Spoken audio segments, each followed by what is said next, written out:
मन एव कारणं ಬಂಧಮೋಕ್ಷಯೋಃ.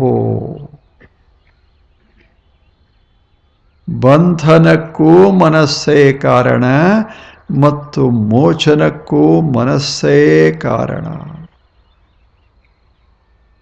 ಆದ್ದರಿಂದ ಮನುಷ್ಯನೇ ಮುಕ್ತನಾಗಿ ನೀನು ಬಾಳಬೇಕಲ್ಲ ಜಗತ್ತಿನಲ್ಲಿ. ಮುಕ್ತವಾಗಿ ಸ್ವಚ್ಛಂದವಾಗಿ ಬಾಳಬೇಕು ಅಂತ ನಿನಗೆ ಇಚ್ಛೆ ಇದ್ದರೆ ಈ ಮನಸ್ಸನ್ನು ಬಳಸಿಕೋ. ಅಸಾಧ್ಯ ಅನ್ನೋದು ಇಲ್ಲ.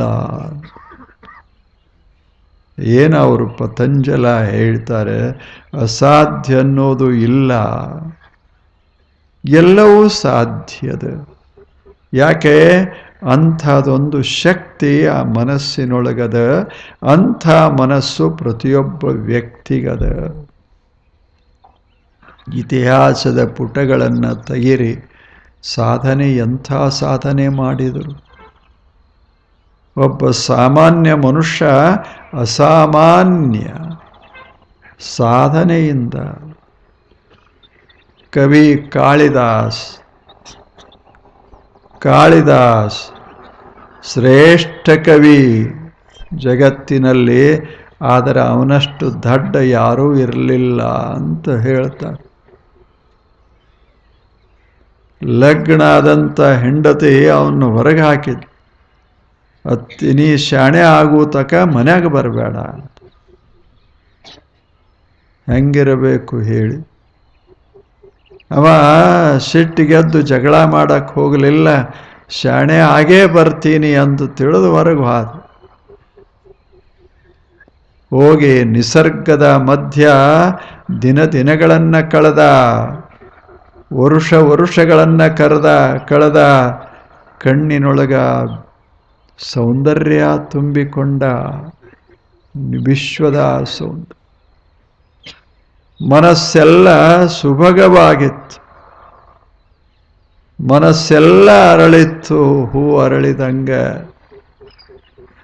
ಆ ಬಳಿಕ ಮೇಘಗಳನ್ನು ನೋಡ್ದ, ಮಳೆ ಬೀಳ್ತಾ ಇರೋದನ್ನು ನೋಡ್ದ, ತೋಯಿಸಿಕೊಂಡ, ಎಲ್ಲ ಋತುಗಳನ್ನು ಅನುಭವಿಸಿದ. ಕೊನೆಗೆ ಇಂಥ ಮಹಾ ವ್ಯಕ್ತಿಯಾದ, ಮಾತನಾಡಿದ್ದೆಲ್ಲ ಕಾವ್ಯ. ಯಾಕೆ? ಎದೆಯೊಳಗೆ ಕಹಿ ಇರಲಿಲ್ಲ, ಎದೆಯೊಳಗೆ ಯಾವುದೂ ಇರಲಿಲ್ಲ. ಎದೆ ಸ್ವಚ್ಛ ಆಗಿತ್ತು, ಎದೆಯಲ್ಲಿ ಪ್ರೇಮ ತುಂಬಿತ್ತು, ಎದೆಯಲ್ಲಿ ಜೇನ ತುಂಬಿತ್ತು.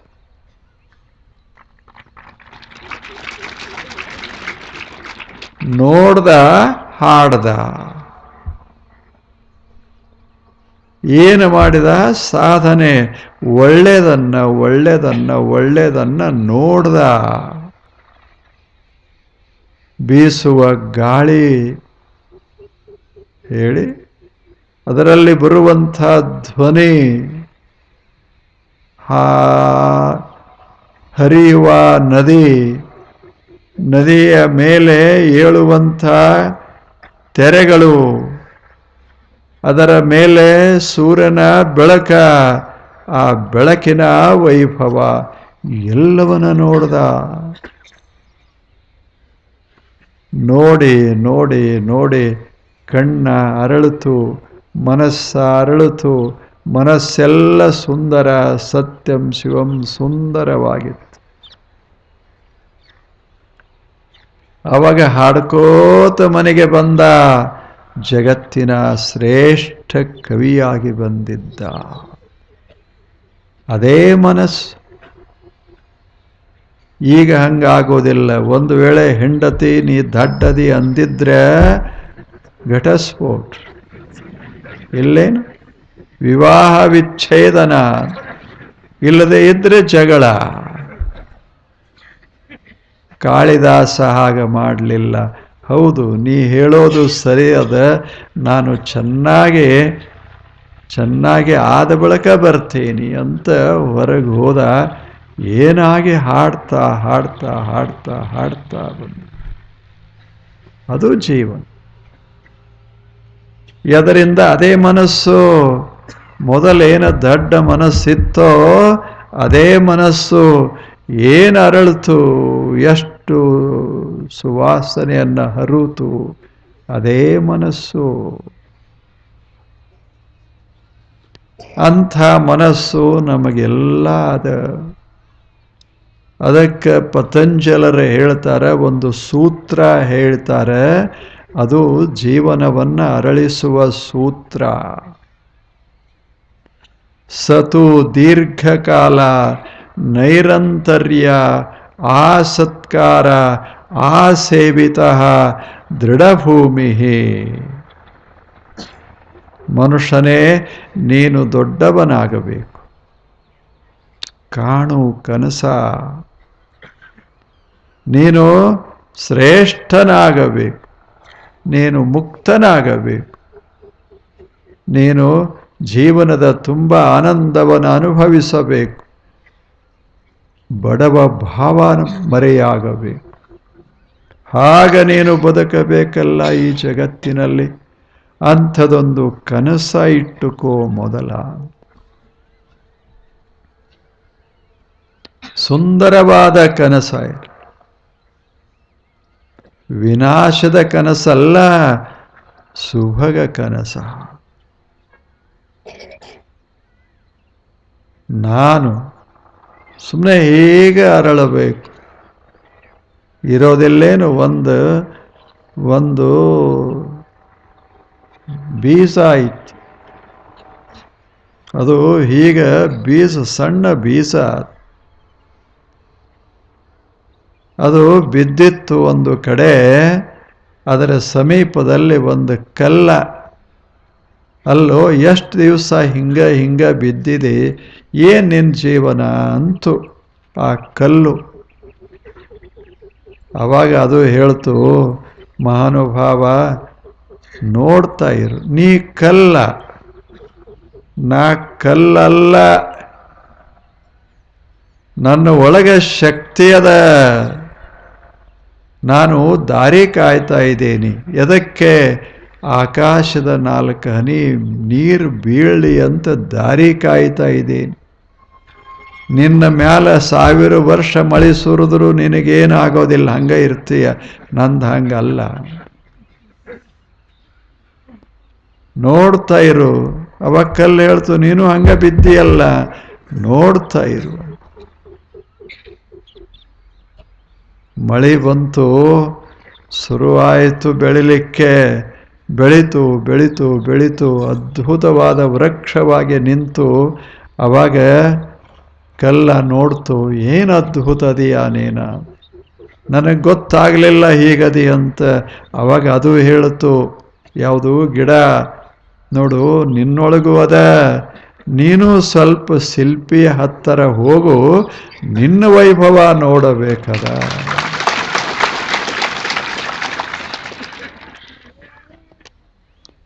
ಹುದುಗಿರ್ತದ ಪ್ರತಿಯೊಬ್ಬನಲ್ಲಿ.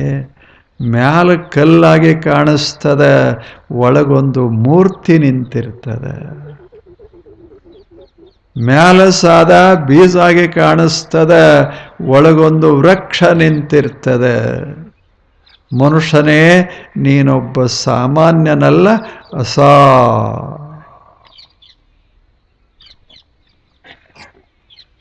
ಎಷ್ಟು ಚೆನ್ನಾಗಿದೆ ಕಲ್ಲ. ಬರೀ ಗಲ್ಲ, ಆದರೆ ಏನದ ಅದರೊಳಗ. ಇಟಾಲಿ ದೇಶ, ಇದು ನಡೆದ ಘಟನೆ ಇದು. ಇಟಾಲಿ ದೇಶ ಯುರೋಪದಲ್ಲಿ ಬಹಳ ಪ್ರಸಿದ್ಧವಾದ ದೇಶ ಅದು, ರೋಮ್. ಅಲ್ಲೇ ಮೂರ್ತಿಗಳದಾವ, ಅದ್ಭುತವಾದ ಮೂರ್ತಿಗಳು. ಇಡೀ ಜಗತ್ತ ಹಲವಾರು 100 ವರ್ಷಗಳಿಂದ ಅದನ್ನು ನೋಡ್ತಾ ಬಂದದ. ಸಾಕು ಅನಿಸೋದಿಲ್ಲ. ಲಕ್ಷ ಜನ ಪ್ರತಿ ವರ್ಷ ಹೋಗ್ತಾರೆ, ಆ ಮೂರ್ತಿಗಳನ್ನು ನೋಡಿ ಸಂತೋಷ ಪಡ್ತಾರೆ. ಅವುಗಳನ್ನೆಲ್ಲ ಮಾಡಿದ ಶಿಲ್ಪಿ ಒಬ್ಬ, ಮೈಕೆಲ್ ಆಂಜಲೋ. ಬಹಳ ದೊಡ್ಡ ಶಿಲ್ಪಿ, ಬಡವ. ಆದರೆ ಇಡೀ ದೇಶವನ್ನ ಶ್ರೀಮಂತ ಮಾಡಿದ, ತಾನು ಬಡವ. ಯಾವ ವೈಭವನೂ ಇರಲಿಲ್ಲ ಜೀವನದಲ್ಲಿ. ಆದರೆ ಏನು ಕೈಯೊಳಗ ಚಾಣ ಹಿಡ್ದ, ಇಡೀ ಇಟಾಲಿ ದೇಶ ಶ್ರೀಮಂತ. ಆತ ಸಣ್ಣವನಿದ್ದ, ಯುವಕನಾಗಿದ್ದಾಗ ಒಂದು ಘಟನಾ ನಡೀತು. ಹಾದಿಯಿಂದ ಹೋಗ್ತಾ ಇದ್ದ ಸಾದಾ ಹುಡುಗ, ಬಡ ಹುಡುಗ ಹಾದಿಯಿಂದ ಹೋಗ್ತಾ ಇದ್ದ. ಹೋಗುವಾಗ ಒಂದು ದೊಡ್ಡವರ ಮನೆ. ಆ ಮನೆಯ ಎದುರ ಒಂದು ಗಾರ್ಡನ್, ತೋಟ, ಕೈತೋಟ, ಛಲೋ ಸುಂದರವಾದ ತೋಟ. ಅಲ್ಲಿ ಮನೆ ಮಾಲೀಕರು ಆರಾಮಾಗಿ ಕುರ್ಚಿ ಮೇಲೆ ಕೂತ್ಕೊಂಡಿದ್ರು. ಈ ಹುಡುಗ ಹೀಗೆ ದಾರಿಯಿಂದ ಹೋಗ್ತಾ ಇರುವಾಗ ಕಂಪೌಂಡ್ ಅದು, ಅದರ ಕೂಡ ಹಿಂಗೆ ಹೋಗ್ತಾ ಇದ್ದ. ಅವಾಗ ಒಳಗೆ ನೋಡ್ದ, ಕಂಪೌಂಡದ ಒಳಗೆ ಒಂದು ದೊಡ್ಡ ಬಂಡೆಗಲ್ಲ ಬಿದ್ದಿತ್ತು. ಮೈಕೆಲ್ ಆಂಜೆಲೋ ನಿಂತ, ಸಾದಾ ಬಟ್ಟೆಗಳು, ಒಬ್ಬ ಬಡ ಹುಡುಗ, ಯುವಕ. ಆದರೆ ಆತ ಏನೋ ನೋಡ್ದ, ಆ ಬಂಡೆಗೆಲ್ಲ ನೋಡ್ದ. ಅವನಿಗೆ ಭಾರಿ ಸಂತೋಷ ಆಯಿತು. ಒಳಗೆ ಹೋದ, ಆ ಮನೆಯ ಮಾಲೀಕನ್ನ ಭೇಟಿಯಾದ. ಹೊರಗೆ ಆತ ಕೂತಿದ್ದ. ಮಹಾನುಭಾವರೇ, ನನಗೊಂದಿಷ್ಟು ಸಹಾಯ ಮಾಡಿ ಅಂದ. ಅವಾಗ ಇವನ್ ನೋಡಿ, ಪಾಪ ಬಡ ಯುವಕ, ಏನು ಬೇಕು ನಿನಗೆ ಅಂತ ಕೇಳ್ದ. ಏನು ಹಣ ಬೇಕು, ಏನು ಬೇಕು ಅಂತ ಕೇಳ್ದ. ಅವಾಗ ಹುಡುಗ ಹೇಳ್ದ, ಯುವಕ ಹೇಳ್ದ, ಏನೂ ಬೇಡ ಮಹಾನುಭಾವರೇ, ಈ ಕಲ್ಲದಲ್ಲ, ಈ ಕಲ್ಲು ಕೊಡಿ ನನಗೆ. ಯಾರು ಕೇಳ್ತಾರೆ ಹಿಂಗೆ? ಅವಾಗ ಸಂಶಯ ಬಂತು, ಹುಚ್ಚದ ನಿವ ಅಂತ. ಯಾರಾದರೂ ಮನೆಗೆ ಬಂದ ಬಳಿಕ ಆಹಾರ ಕೇಳ್ತಾರೆ ಅಥವಾ ಇನ್ನೇನಾದರೂ ಕೇಳ್ತಾರೆ ಸಹಾಯ, ಇವ ಕಲ್ಲ ಅಂತಾನೆ. ಏನು ಮಾಡ್ತೀಯ ಅಂದ. ಏನಿಲ್ಲ ಮಹಾನುಭಾವರೇ, ನಾನು ಮಾಡಿದ ಬಳಿಕ ನೀವು ನೋಡುವಿರಂತೆ, ಈ ಕಲ್ಲು ಬಹಳ ಅದ್ಭುತದ, ನನಗೇನೇನೋ ಕಾಣಿಸ್ತಾದ ಒಳಗೆ. ಶ್ರೀಮಂತನಿಗೆ ಕಾಣಿಸಿದ್ದಿಲ್ಲ, ಅವ ಅಂದಿದ್ದ ಅದು ಕೆಲಸಕ್ಕೆ ಬರದ ಕಲ್ಲ ಅಂತ ಅಲ್ಲಿ ಒಗಸೇನಿ. ನೀ ತಗೊಂಡು ಹೋಗ್ತಿದ್ರು, ಹೋಗು ಅಂದ. ಅವಾಗ ಮಾಲೀಕ ಗಾಡಿ ಮಾಡಿ 4 ಜನರನ್ನ ಕೊಟ್ಟು ಆ ಬಂಡೆಗಳೆಲ್ಲ ತೆಗೆದು ಅವನ ಹತ್ತಿರ ಕಳಿಸಿಕೊಟ್ಟ. ಅವರು ಬಂದವರು ಹೇಳಿದರು, ಅವ ಶಿಲ್ಪಿ. ಅದೇನು ಕಟೀಲಿಕ್ಕೆ ಪ್ರಾರಂಭ ಮಾಡಿದ,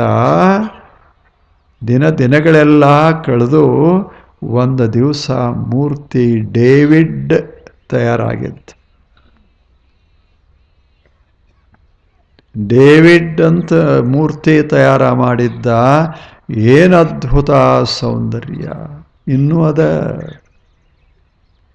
ಜನ ಬಂದಿದ್ದು, ನೋಡಿದ್ದು, ಎಲ್ಲ ಕಡೆ ಪ್ರಚಾರ ಆತು. ಒಬ್ಬ ಶ್ರೇಷ್ಠ ಮೈಕೆಲ್ ಆಂಜೆಲೋ ಒಂದು ಅದ್ಭುತವಾದ ಮೂರ್ತಿಯನ್ನ ತಯಾರ ಮಾಡಿದಾನ ಅಂತ ಎಲ್ಲ ಕಡೆ ಪ್ರಚಾರ ಆತು. ನೋಡಬೇಕು ಜೀವನದಲ್ಲಿ ಒಮ್ಮೆ. ಅವ ನೋಡಕ್ಕೆ ಬಂದ. ಯಾರು? ಕಲ್ಲ ಅಂತ ಕೊಟ್ಟಿದ್ದಲ್ಲ, ಅವ ನೋಡಾಕ ಬಂದ. ಅವ ಆ ಕಲ್ಲನ್ನ ಮೂಲೆಯಲ್ಲಿ ಒಗೆಸಿದ್ದ. ಆತ ನೋಡಾಕ ಬಂದ. ನೋಡ್ತಾನೆ, ಎಂಥ ಅದ್ಭುತವಾದ ಮೂರ್ತಿ.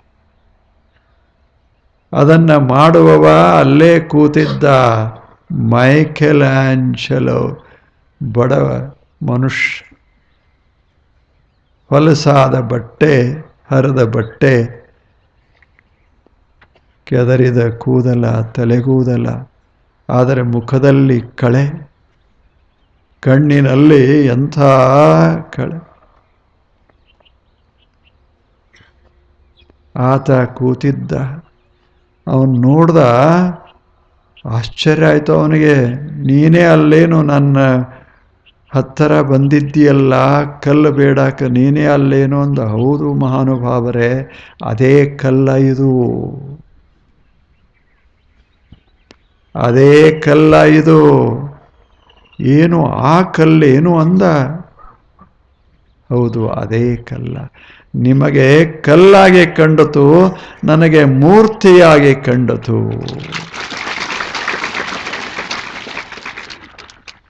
ಇಲ್ಲೇನು ಕಾಣೋ ದೃಷ್ಟಿ, ಅಲ್ಲೇ ಕಲ್ಲೊಳಗೆ ಹುದುಗಿತ್ತು, ಆದರೆ ಹುದುಗಿರೋದನ್ನು ನೋಡುವ ದೃಷ್ಟಿ ಬೇಕಾಗ್ತದೆ. ಕಲ್ಲಲ್ಲಿ ಅದ್ಭುತ ಸುಂದರ ಮೂರ್ತಿಯನ್ನು ಕಂಡು, ಅದು ಶಿಲ್ಪಿಯ ದೃಷ್ಟಿ. ಹಾಗೆ ಕಾಣೋದದ. ಎಂಥ ಅದ್ಭುತ ಕಾರ್ಯ ಮಾಡಿದ ಡೇವಿಡ್, ಇನ್ನೂವರೆಗೆ ನೀವು ನೋಡಿ ಬರಬಹುದು. ಹಾಂಗ್ ಕಲೆ ಅಂದರೆ ಹಾಗೆ ಕಲ್ಲಲ್ಲಿರುವಂಥ ಅದ್ಭುತವಾದ ಸುಂದರ ಮೂರ್ತಿಯನ್ನು ನೋಡುವ ದೃಷ್ಟಿ ಅದಲ್ಲ, ಅದಕ್ಕೆ ಸುಂದರ ಮನಸ್ಸು ಬೇಕಾಗ್ತದೆ, ಮನಸ್ಸಿನಲ್ಲಿ ಶಕ್ತಿ ಬೇಕಾಗ್ತದೆ. ಕಲ್ಲ ಅಂತ ಕಾಣೋದರಲ್ಲಿ ಮೂರ್ತಿ ಕಾಣಬೇಕಲ್ಲ.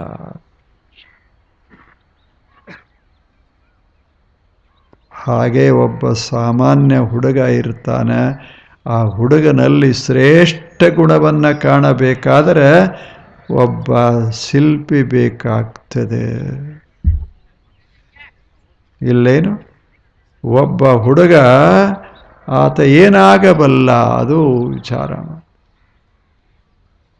ಸಾಮಾನ್ಯ ಹುಡುಗ ಅಸಾಮಾನ್ಯ ವ್ಯಕ್ತಿಯಾಗೋ ಸಾಧ್ಯತೆ. ಥಾಮಸ್ ಆಲ್ವಾ ಎಡಿಸನ್ತಾಗಿ ಹೋದ, ಎಷ್ಟು ಸಂಶೋಧನೆಗಳನ್ನು ಮಾಡಿದ. ಆತ ಸಣ್ಣ ಹುಡುಗ, ಶಾಲೆಗೆ ಹಾಕಿದರು. ಸಣ್ಣವ, 1ನೇ ತೆಕ್ಕೋ 2ನೇ ತೆಕ್ಕೋ ಏನೋ ಹಾಕಿದರು. ತಾಯಿ ಮನೆಯಲ್ಲಿ ಹುಡುಗನಿಗೆ ಬಹಳ ಪ್ರೋತ್ಸಾಹ ಕೊಡೋಳು, ಹುಡುಗನ್ನ ಬಹಳ ಪ್ರೀತಿಸೋಳು. ಆಕೆ ಶಾಲೆಗೆ ಕಳಿಸಿದ್ಲು. ಸ್ವಲ್ಪ ದಿವಸ ನೋಡಿ ಶಾಲೆ ಕಲಿಸುವ ಅಧ್ಯಾಪಕ ಇದ್ದಲ್ಲ, ಅಥವಾ ಹೆಣ್ಣು ಮಗಳು ಅಧ್ಯಾಪಕಿ, ಆಕೆ ಕರೆಸಿದ್ಲು. ಈ ಹುಡುಗನ ತಾಯಿಯನ್ನು ಕರೆಸಿದ್ಲು. ನಿಮ್ಮ ಹುಡುಗ ಇವ ಮೈಕೆಲ್, ಇದು ಥಾಮಸ್ ದಡ್ಡ, ಇವ ಏನಾಗೋದಿಲ್ಲ, ಅದಕ್ಕೆ ನನ್ನ ಶಾಲೆಯಲ್ಲಿ ಇರೋದಕ್ಕಿಂತ ನೀ ತಿರುಗಿ ಕರ್ಕೊಂಡು ಹೋಗು ಅಂದ್ಲು. ಆವಾಗ ಆಕೆ ಹೇಳ್ತಾಳೆ, ಥಾಮಸ್ಸನ ತಾಯಿ ಹೇಳ್ತಾಳೆ, ಈ ಹುಡುಗ ಏನ ಅದಾನ ಅನ್ನೋದು ನಿನಗೆ ಗೊತ್ತಾಗೋದಿಲ್ಲ, ನಿನಗೆ ದೃಷ್ಟಿ ಇಲ್ಲ, ನೋಡುವ ಸಾಮರ್ಥ್ಯ ಇಲ್ಲ. ಈ ಹುಡುಗ ಅಪ್ರತಿಮ ಆಗ್ತಾನ, ನೋಡ್ತಾ ಇರು, ಜಗತ್ತು ಮರಿಲಿಕ್ಕಾಗೋದಿಲ್ಲ, ಅಂಥ ಶ್ರೇಷ್ಠ ವ್ಯಕ್ತಿ ಆಗ್ತಾನ, ನನಗೆ ಗೊತ್ತದ.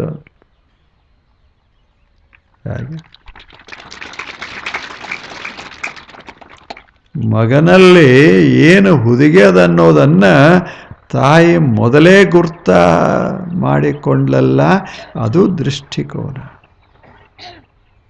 ಮನೆಗೆ ಕರ್ಕೊಂಡು ಹೋದ್ಲು, ಬೇಡ ಇಲ್ಲೇ ಈಕೆ ಸಮೀಪ ಕಲಿಯಕ್ಕೆ ಹೋಗಬೇಡ, ನಾನು ಕಲಿಸ್ತೇನೆ ಬಾ ಅಂತ ಮನೆಗೆ ಕರ್ಕೊಂಡು ಹೋಗಿ ಅವನಿಗೆ ಪ್ರೋತ್ಸಾಹ ಕೊಟ್ಟು. ಥಾಮಸ್ ಬೆಳೆದ ಬೆಳೆದ ಬೆಳೆದ ಬೆಳೆದ ಇದೆಲ್ಲ ವಿದ್ಯುತ್ತಿನ ಅದಾವಲ್ಲ ಬಲ್ಬ್ಗಳೆಲ್ಲ, ಅವನು ಸಂಶೋಧನ, ಅದ್ಭುತವಾದ ಸಂಶೋಧನೆ,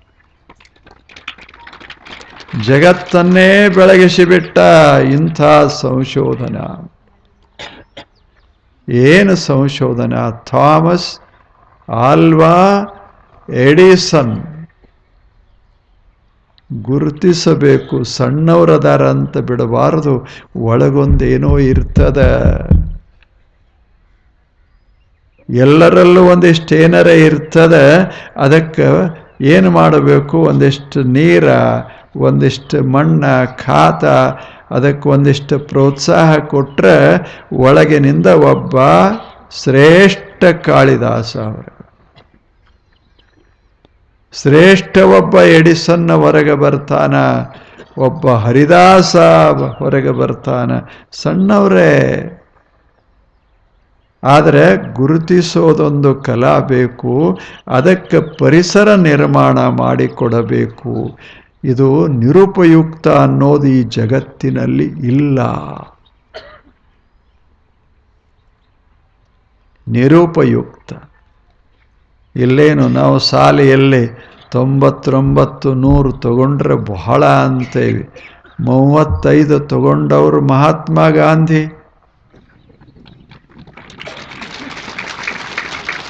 35 ಹೇಳಿ, ನಪಾಸ್ ಆಗುವುದೇನು, ಪಾಸ್ ಆಗುವುದೇನು? ಸುಮ್ಮನೆ ತಾವು ವಿಚಾರ ಮಾಡಿ. ಎಲ್ಲಿ ಏನು ಹುದುಗಿರ್ತದೆ ಹೇಳಿಕ್ಕಾಗೋದಿಲ್ಲ. ಒಬ್ಬ ಶ್ರೇಷ್ಠ ಮಹಾತ್ಮನೇ ಇರಬಹುದು. ಸಣ್ಣ ಮಗುವಿನಲ್ಲಿ ಅದನ್ನು ಕಾಣಬೇಕು. ಅದು ಹೃದಯ, ಅದು ಅಂತಶ್ಚಕ್ಷು. ಅದಕ್ಕೆ ಪತಂಜಲ ಹೇಳಿದರು, ಯಾವುದನ್ನು ತಿರಸ್ಕಾರ ಮಾಡಬೇಡ, ಅದರಲ್ಲಿ ಏನೋ ಒಂದು ಇರ್ತದೆ. ನಿನ್ನ ಮನಸ್ಸಿನಲ್ಲಿ ಬೇಕಾದಷ್ಟು ಶಕ್ತಿ ಅದ. ಸತು ದೀರ್ಘಕಾಲ ನೈರಂತರ್ಯ ಆ ಸತ್ಕಾರ ಆ ಸೇವಿತ ಪ್ರಯತ್ನ ಮಾಡು ನಿರಂತರವಾಗಿ. ಎಷ್ಟು ಚೆನ್ನಾಗಿದೆ ನೋಡು. ಜಗತ್ತಿನಲ್ಲಿ ಸಣ್ಣ ಸಣ್ಣ ವಸ್ತುಗಳೇ ಏನು ಬೆಳೀತಾ ಇದ್ದಾವ, ಏನು ಬೆಳೀತಾ ಇದ್ದಾವ. ಒಂದು ಪಕ್ಷಿ ಇತ್ತು. ಅದು ಇದರಲ್ಲೇ ಗೂಡಿನಲ್ಲಿ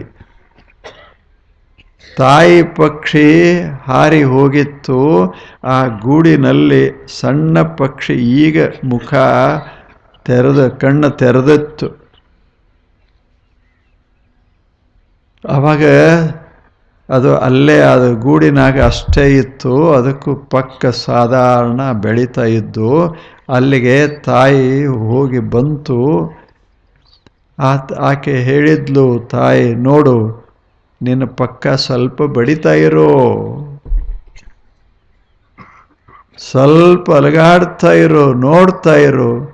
ಅದು ಕೇಳ್ತು, ನೀ ಅಷ್ಟು ಮ್ಯಾಲ ಹಾರ್ತೀಯಲ್ಲ, ನನಗೆ ಏನೂ ಹಾರಾಕ ಬರೋದಿಲ್ಲ. ನೀನು ಅಷ್ಟು ದೂರ ಹೋಗ್ತೀಯಲ್ಲ, ನಾನು ನೋಡಿ ಎಷ್ಟು ಆನಂದ ಆಗ್ತದೆ. ನಾನು ಪಕ್ಕಾ ಬಡಿತಾ ಇದ್ದೇನೆ, ಆದರೆ ಏನಿಲ್ಲ. ಪಕ್ಕಾ ಬಡಿತಾ ಇರು ಸುಮ್ಮನೆ. ಅದು ಸುಮ್ಮನೆ ಒಂದು ಹಿಂಗೆ ಬಡಿತು, ಸ್ವಲ್ಪ ಮ್ಯಾಲ ಹೋಗಿ ಕೆಳಗೆ ಬಿತ್ತು. ಆವಾಗ ಆ ಪಕ್ಷಿಗೆ ಬಹಳ ನೋವಾಯಿತು. ಸಣ್ಣ ಪಕ್ಷಿಗೆ, ನೋಡಿ ನನಗೆ ಆ ಶಕ್ತಿ ಇಲ್ಲ, ಏನು ನೀನು ಹಾರೋದು, ನನಗದು ಸಾಧ್ಯವೇ ಇಲ್ಲ, ಬಿದ್ದು ಬಿಟ್ಟೆ ಅಂತು. ಅದು ಹೇಳ್ತು, ತಾಯಿ ನಿನಗೆ ಗೊತ್ತಿರಲಿ ಏನು, ನೀನು ನನ್ನ ಮಗು ಅನ್ನೋದು ಗೊತ್ತಿರಲಿ. ನಾನೇ ಹಾರ್ತೇನೆ ಅಂದಾಗ ನನಗಿಂತ ಎತ್ತರ ಹಾರಬೇಕು, ಹಂಗೆ ನಿನ್ನಲ್ಲಿ ಶಕ್ತಿ ಅದ. ಮನಸ್ಸ ಮಾಡು, ನೀ ಚಿಂತೆ ಮಾಡಬೇಡ. ಬೀಳೋದು ಏಳೋದು ಇರೋದೇ, ಆದರೆ ಏಳದಂಗೆ ಬೀಳಬಾರದು. ನಮ್ದು ಹಂಗಾಗ್ತದೆ. ಒಮ್ಮೆ ಎಡವಿ ಬಿದ್ದೇವಿ, ನಡೆಯೋದ ಬೇಡ ಅಂದ್ರೆ ಹೇಳಿ. ಒಮ್ಮೆ ಭೂಮಿ ಬೆಳಿಲಿಲ್ಲ ಅಂತ ತಿಳ್ಕೊಳ್ಳಿ, ಬೆಳೆಯೋದ ಬೇಡ. ಭೂಮಿ ಹೆಂಗದ, ಬೆಳಿತೇನೆ. ಬೇಕಾದಷ್ಟು ಬೆಳಿತೇನೆ, ಜಗತ್ತನ್ನು ಉಳಿಸುವಷ್ಟು ಅನ್ನ ಕೊಡ್ತೇನೆ, ಬೆಳಿತೇನೆ. ಆದರೆ ಸ್ವಲ್ಪ ನಿಧಾನವಾಗಿರು. ನಿರಾಶೆ ಆಗಬಾರದು. ನಿರಾಶೆ ಅನ್ನೋದೇ ಮಹಾಪಾಪ. ಏನೇ ಆಗಲಿ ನಿರಾಶನಾಗಬಾರದು. ಅದಕ್ಕೆ ಸತ್ಕಾರ ಉತ್ಸಾಹ ಇರಲಿ ಮನುಷ್ಯನೇ. ಪತಂಜಲ ಉತ್ಸಾಹ ಇರಲಿ. ಮೊದಲನೇ ಕೆಲಸ ಏನು ಅಂದರೆ ನನಗೆ ಸಾಧ್ಯದ ಮತ್ತು ಉತ್ಸಾಹ ಇವು ಬಹಳವ. ನಾನು ಬೆಳಿಬೇಕು ಅಂತ ನನಗನಿಸಬೇಕು. ದೊಡ್ಡವರೇನಿರ್ತಾರಲ್ಲ ಹಿರಿಯರು, ನೀ ಬೆಳಿ, ಬಹಳ ದೊಡ್ಡವನಾಗ್ತಿ ಅಂತ ಅವರು ಹಾಕ್ತಾ ಇರಬೇಕು. ಎರಡು ಕೂಡಿದರೆ ಬೆಳವಣಿಗೆ. ಅದಕ್ಕೆ ಅರವಿಂದ ಮಹರ್ಷಿಗಳೇ ಹೇಳಿದರು, ಅಭೀಪ್ಸ ಇರಬೇಕು, ಆ ಬಳಿಕ ಅವತರಣ ಇರಬೇಕು. ಎರಡು ಕೂಡಿದರ ಮಹಾವ್ಯಕ್ತಿ. ಅಭೀಪ್ಸ ಅಂದರೆ ನನ್ನಲ್ಲಿ ಶಕ್ತಿ ಅದು, ನಾನು ಬೆಳಿಬೇಕು, ಎತ್ತರ ಏರಬೇಕು. ಆಗ ಮನಸ್ಸು ಬಯಸ್ತಾ ಇರಬೇಕು. ಆ ಬಳಿಕ ದೇವನ ಕರುಣೆ ಕೆಳಗಿಳಿತಾ ಇರಬೇಕು. ನನ್ನ ಮನಸ್ಸು ಮೇಲೇರ್ತಾ ಇರಬೇಕು. ಆವಾಗ ನನ್ನ ಮನಸ್ಸಿನಲ್ಲಿ ಇರುವಂಥ ಅದ್ಭುತ ಸಾಮರ್ಥ್ಯ ಹೊರಹೊಮ್ಮುತ್ತದೆ.